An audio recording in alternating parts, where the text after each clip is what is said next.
Hey y'all, Zach McDonald, your real estate agent with Real Property Associates, and this is my December monthly market update. I decided to go with the green and red to coordinate for the Christmas color. So I do want to wish everybody who's watching this a Merry Christmas and a Happy Holidays, whatever you're celebrating this season.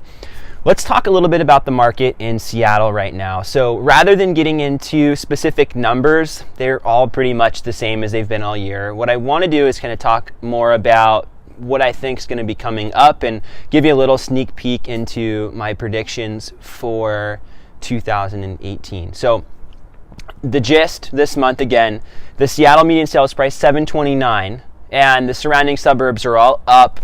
We're looking at somewhere between 15 to 20% over last year at the same time, and the year over year, that's the year over year number, the by month. So if you take the 12-month average from last year at this time till now, in the city of Seattle, we're about 14%. And we're very similar numbers in Shoreline, Edmonds, Linwood. So again, numbers are continuing to head upwards. The biggest thing right now is inventory, and I think this is going to continue to drive the real estate market in 2018. Inventory is extremely low, just like it was last year, but even a little lower this time of year. And inventory is seasonally low this time of year, so we're even lower than the low inventory we've been experiencing. I expect December to be similar, inventory to remain low, but what I think is interesting is October, November was slower. And I experienced this with a few of my listings, and with the buyers I was working with, some of my buyers were able to actually get houses below the asking price. But what we've seen these last few weeks is the competition is picking up again.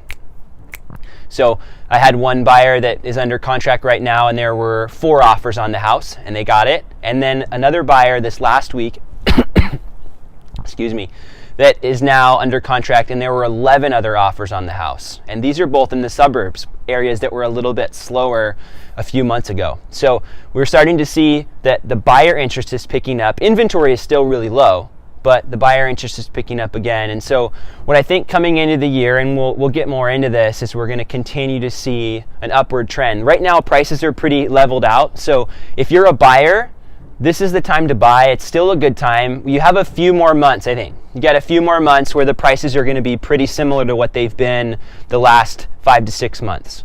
I think if you wait until April, May, you're going to see those prices balloon up again, just like they have over the last few years. And again, I'll get more specifically into that here in the coming weeks when I do my predictions. Now, sellers, last month I talked about how, maybe holding on was the better strategy.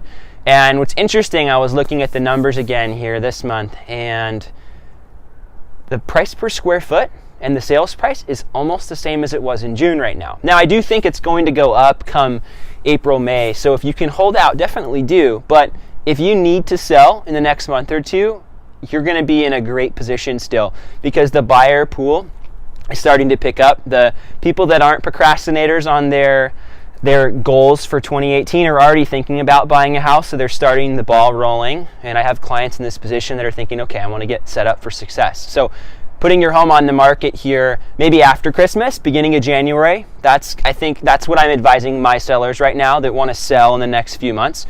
That's going to be your target, your sweet spot, kind of early to middle January, when all the buyers are done with the holidays, kind of ready to get started with their home search. Now, this is kind of the turning point, I think, of the year. You've got a good time to buy still, and coming up here after Christmas, good time to sell. So I think that we're going to see again in February, so this is going to look back at January, just like we did last year. I think February we see those prices eclipse what they were last June. That's my early prediction before we get into the full year prediction. But wanted to get this out to you. Again, have a Merry Christmas, Happy Holidays, and we'll see you next month. Bye for now.